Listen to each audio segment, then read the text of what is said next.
This week on Jerusalem Dateline, CBN's David Brody interviews U.S. Ambassador to the UN, Nikki Haley. We've always thought that the Western Wall was part of Israel. Plus, President Trump decides not to move the U.S. Embassy to Jerusalem for now, and how the Six-Day War opened up the biblical heartland. It says in the book of Ezekiel, the dry bones being put back together again. All this and more this week on Jerusalem Dateline.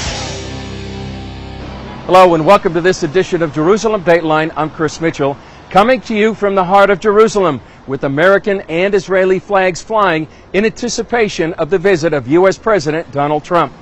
Well, 60 American Christian leaders signed a letter advising Trump to move the U.S. Embassy from Tel Aviv to Jerusalem.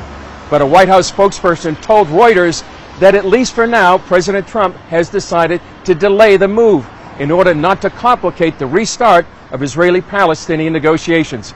Here's a look at the situation and the history of the U.S. diplomatic presence in the Holy Land. It was a campaign promise candidate Donald Trump stated over and over. We will move the American embassy to the eternal capital of the Jewish people, Jerusalem. But President Trump won't fulfill that promise when he visits Israel. It's the latest chapter in America's long diplomatic history in the Holy Land. This is where the first U.S. consulate stood in 1844, just inside the walls of the old city near the Jaffa Gate. Now it's used as the Christian Information Center. In 1912, it moved just a few blocks away to a place called Prophet Street. Then it moved to this location where the U.S. representative to the Palestinian Authority now sits. This consulate reports directly to the State Department rather than the U.S. Embassy in Tel Aviv. About a 10-minute drive away stands a U.S. government building that provides consular services for U.S. citizens. All of this while the embassy sits in Tel Aviv. After the White House announcement not to move the embassy now, the question remains, will it ever relocate to Jerusalem? We actually met with Senator John Kyle up on Capitol Hill one day, and we gauged that he was serious and that moving the embassy was an issue that he wanted to do on principle. It wasn't politics, it was principle, and he asked us to draft a bill. More than 20 years ago, David Parsons of the International Christian Embassy Jerusalem, the ICEJ, helped draft the 1995 Jerusalem Embassy Act. As the bill went through the sausage grinder of Congress, it changed. They added this presidential waiver authority, which it was intended to gut the bill. It said every 6 months the president can suspend this bill if he certifies it's in U.S. national security interest. It's fear that has kept us out. For more than 20 years, successive presidents have signed that waiver, and the current one expires June 1st. In addition to national security, another reason given for invoking the waiver is that the U.S. is supposed to be an honest broker. How would you address the concern or criticism that some people would have? If you do this, you're going to undermine the quote-unquote peace process, and you'll be undermining this ability to have a negotiated deal. I think that at least putting our embassy in West Jerusalem would actually strengthen the peace process. It would give Israel confidence that its ally America is behind it.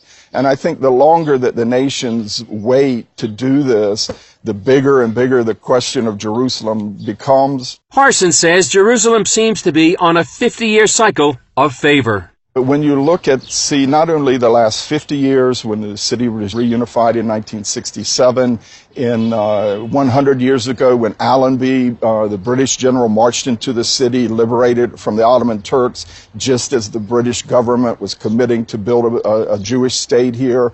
Even 150 years ago, 1867, General Warren discovered the old city, the original city of David, south of the Temple Mount. And each of these things, every 50 years, something happening in Jerusalem to really free it and release it into its prophetic purposes. Israeli leaders hope that one day it includes relocating the embassy. Israel reunited Jerusalem 50 years ago in 1967, but the connection of the Jewish people to Jerusalem, spiritually, goes back 2,000 years. Our claim, our presence in Jerusalem has been here for decades. Jews have been streaming back to their ancient capital for years. And the movement of the embassy from Tel Aviv to Jerusalem is an American recognition of the special ties of Jerusalem to the Jewish people. It may be symbolic, but it goes to the core of the identity of Israel. I think the U.S. moving the embassy to Jerusalem is the right thing to do. It's way overdue. And of course, it would be a blessing to the U.S. In 1950, Israel declared Jerusalem as its capital. In 1967, it captured the Old City and the eastern part of Jerusalem. Then in 1980, Israel passed the Basic Law Jerusalem that incorporated all of the land captured in 1967 as its capital. That's when most embassies left Jerusalem for Tel Aviv, and the ICEJ moved in. To represent Christians from all over the world who want to stand in solidarity with Israel, help secure it, and help it reach its destiny, and also want to stand in solidarity with their claim and connection to Jerusalem. And whether or not the U.S. Embassy eventually moves to Jerusalem, Parsons sees a glorious future for the city. This is where that promised son of David, the Messiah, will rule and reign over a world in peace and righteousness. And of course, we're Christians. We believe that's Jesus. But I think a house of prayer for all people, that exalted throne of the Messiah during the Messianic age, this is Israel's ultimate destiny. On the eve of President Trump's visit to the Middle East, there's a sharp drop in the number of Jewish Israelis who believe the president is pro-Israel. Before he took office, nearly 80% of those surveyed believe Trump supports Israel. That number has dropped to 56% in the Smith poll taken for the Jerusalem Post.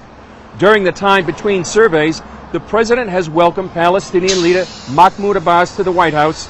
He's also suggested that Israel stop building in biblical Judea and Samaria, and announced he won't move the U.S. Embassy from Tel Aviv to Jerusalem, at least for now. One voice in the administration getting high marks for defending Israel is the U.S. Ambassador to the UN, Nikki Haley. CBN's David Brody sat down with Haley and discussed issues like moving the U.S. Embassy and whether or not the Western Wall is part of Israel. That was a promise, if you will, that he did say on the campaign trail that he wanted to do it. Now, maybe his heart does, but there's politics involved too here, and a lot more than that. So, right. Obviously, I believe that, the capital should be Jerusalem and the embassy should be moved to Jerusalem, because if you look at all of their government is in Jerusalem. So much of what goes on is in Jerusalem. And I think that we have to, see that for what it is. I think the tricky part is where the Palestinians come in on this and where the Israelis come in on this. We know the Israelis don't want to give on Jerusalem at all. And we have to see how strong the Palestinians stand on that. But I think that's your touchy part, is Jerusalem even on the table? I don't know that it is. And, we may stop just with that talking point, but we'll have to wait and see. I don't know what the policy of the administration is, but I believe the Western Wall is part of Israel. And I think that that's how, we've always seen it, and that's how we should pursue it. I'm not real sure what happened with that issue, but I know that they're trying to fix that and get that taken care of. But, we've always thought that the Western Wall was part of Israel. Up next, hear the sights and sounds of prophecy in action. It says that the sounds of children playing in the streets will be heard once again. So you hear it, you see it. Welcome back to Jerusalem Dateline. Israel and the world are wondering what kind of peace plan President Trump has in mind. Previous plans including Israel turning over land gained in the 1967 Six-Day War in exchange for peace. That's unacceptable to those who believe God gave it to the Jewish people as part of their divine inheritance. We went to Israel's biblical heartland to find out why. Much of the world calls the playgrounds these children enjoy an obstacle to peace. That's because they're in Judea and Samaria, otherwise known as the West Bank. Are we witnessing prophecy unfolding right now after the 1967 war? Absolutely. It says that the sounds of children playing in the streets will be heard once again. So you hear it, you see it. I spoke with former Shiloh Mayor David Rubin in Shiloh, overlooking the road of the patriarchs, the highway Abraham, Isaac, and Jacob would have traveled on. Rubin told me the Six-Day War was pivotal in Israel's history. It opened the door for Jewish people to redeem the biblical heartland after 2,000 years in exile. Places like Jerusalem, home of 2 consecutive Jewish temples. Bethlehem, the birthplace of Jesus. Hebron, where Abraham, Isaac, and Jacob and their wives are buried. And Shiloh, where the tabernacle stood for 369 years. They all came back into Israeli hands. So you see 67, the Six-Day War, just like a pivot, a prophetic pivot in time and history? Oh, clearly. It says in the book of Ezekiel, the dry bones being put back together again. Israel was being put back together again as a nation. If we don't have a right to Shiloh, and we don't have a right to Shechem, and we don't have a right to Bethel and Jericho, we definitely don't have a right to Tel Aviv. But not everyone saw the opportunity. It took until 1978 for Shiloh to be established, just above the site where the tabernacle had rested. There were Israelis who were coming here, trying to set up tents on the lower hills of Shiloh, and the Israeli Prime Minister, who was looking over his shoulder at the American president, kept sending in the army to chase them away. Just months after the Six-Day War, Israelis established the first Jewish community in Judea, about 35 miles south of Shiloh at Kfar Etzion. Jews lived there before Israel's independence war in 1948 and were either evacuated or massacred by the Jordanians. When this group of orphans of those who were murdered notified the Israeli government that if you don't give us the permit, we will go on without a permit. The government really couldn't stand up against orphans of those who were murdered. And so Kfar Etzion was established. Rabbi Eliezer Waldman was one of those who helped establish the next community in ancient Hebron. There was always a Jewish community in Hebron, even during the 2,000 years of exile, until 1929, when the Arabs massacred the Jewish community here. A small group of families rented a hotel in Hebron for the Passover Seder. Essentially, they never left. And I believe then almost the entire population of Israel was with us. Even more than a half a year after the Six-Day War, the spirits were high among almost the entire population. Thousands of Israeli pilgrims enter the old city of Jerusalem for solemn religious ceremonies. All of the media was with us. Yeah, I even remember headlines, passages of the prophets hovering in the air. After 50 years, some 430,000 Israelis live in more than 200 communities in Judea and Samaria. The number jumps to 750,000 if Eastern Jerusalem neighborhoods are included. The growth here has been so tremendous, and as we gotten through those 50 years after the Six-Day War and we're looking to the future, so we have this vision of a booming Shiloh once again. 50 years ago, what would this place have looked like? Barren desert. There was nothing. It was just hills of weeds and thorns. This road will lead to a new school for the growing population. There are 8,000 residents in the Shiloh Township. More than 2,000 of them are children who study here in Shiloh. We learned that when Israel is not in the land, that the land lays barren. The land doesn't give its fruit. And now the land of Israel is giving of its fruit because Israel is back. And the most important fruit is what you see right here. All these children here. Coming up, see how the 1967 Six-Day War changed the geopolitics of the Middle East. Suddenly, this little scrappy Israel was seen as an outpost of Western democracy. Welcome back. In the 50 years since the Six-Day War, the world has seen the Iron Curtain fall and global terrorism rise. But through it all, one alliance has thrived, the United States and Israel. And as John Waggy explains, although this bond has been tested, it's grown stronger. After the tension of the Obama years, Donald Trump's election opened a new chapter in U.S. relations with Israel. From the campaign through his inauguration, Trump sounded a clarion call to restore U.S. support for Israel, although he's made many supporters in the U.S. and Israel nervous with his recent backing of Palestinian President Mahmoud Abbas. The foundation of the U.S.-Israel alliance began in the Six-Day War. After Israel took back its biblical heartland, including Jerusalem in 1967, the whole world took notice. Israel's friends and millions of Americans rejoiced, but Israel's enemies began to call the U.S. the big Satan and Israel the little Satan. When Israel won the Six-Day War, it was huge. Because you went from anticipating disaster. It wasn't that long after the Holocaust, and perhaps another massacre of the Jewish people, to an incredible victory. Ambassador Dory Gold is the former director of Israel's foreign ministry. I remind you, in global terms, the U.S. had been bogged down in Vietnam, trying to contain the spread of Soviet power in the Far East. And here, all of a sudden, Israel stands firm and not only defeats its Arab neighbors, but defeats clients of the Soviet Union who were using Soviet weaponry. So it was a victory for Israel, it was the survival of the Jewish people, and it was an enormous victory for the West.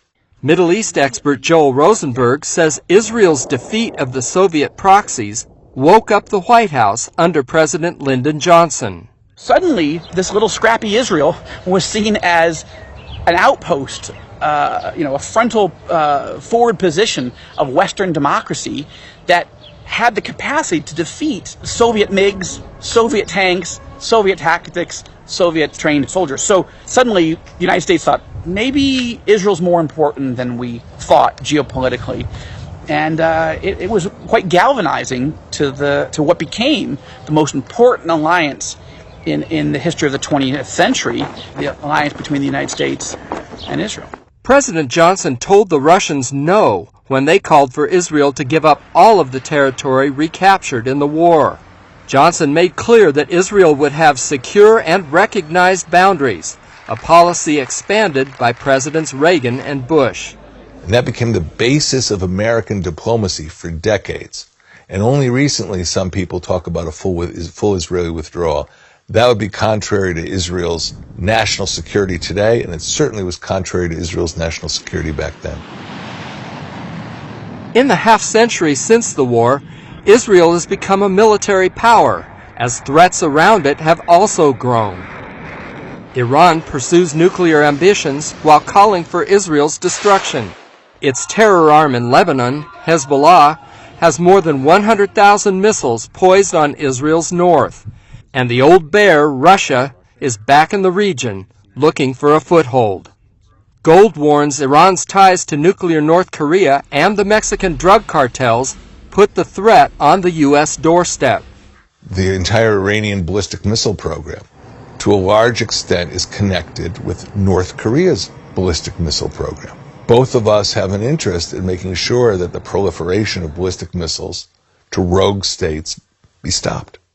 As Europe becomes more Muslim, the whole idea of Western civilization is shifting. Rosenberg believes the changes could mean more fulfillment of Bible prophecy in the Middle East. One of the worst-case scenarios for Israel is if Russia and or Iran end up controlling what's left of Syria as it continues to implode. If it's Iran, you'll have an apocalyptic, genocidal Shia theocracy just over the border. If the Russians ask the Iranians to leave, you still have Russia, a nuclear-armed power, right on Israel's border. And according to Bible prophecy, particularly Ezekiel 38 and 39, we know Russia and Iran will form an alliance together against Israel and will come against Israel from the north in the end times. I'm not saying we're there yet, but the trend lines continue to be consistent with the preparation for those Gog and Magog prophecies. John Waggy, CBN News, Jerusalem. Up next, a look at CBN's new docudrama, In Our Hands, The Battle for Jerusalem. Welcome back. To commemorate the Six-Day War and the 50th anniversary of the reunification of Jerusalem, CBN has produced a new docudrama called In Our Hands, The Battle for Jerusalem. On May 23rd, there'll be a one-day Fathom event in theaters around the country. For more information, you can go to inourhands1967.com. Here's a look at the trailer. The time has come to begin a battle of annihilation. Our goal is clear: To wipe Israel off the map. we shall destroy Israel and its inhabitants. I just started this job 10 months ago. Now you want me to plan an entire war in 2 days? Yes? Take the old city and be done with it. We should go in now. And what is your great strategy for that? To be right here, Mota, and not to go in. History will never forgive you.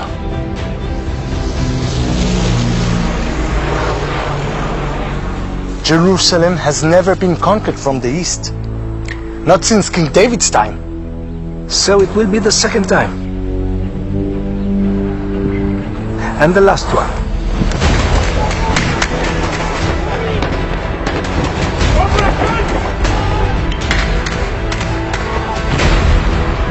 Enter the old city immediately and capture it. 55th Paratrooper Brigade, move toward the Lion's Gate.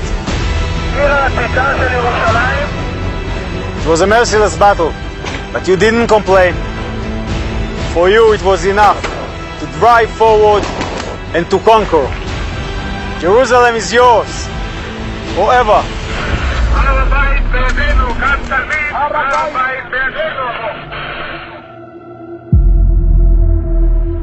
I've seen a preview of the film, and it's very moving. I highly recommend it. Remember, there's a one-day Fathom event on May 23rd in theaters around the country.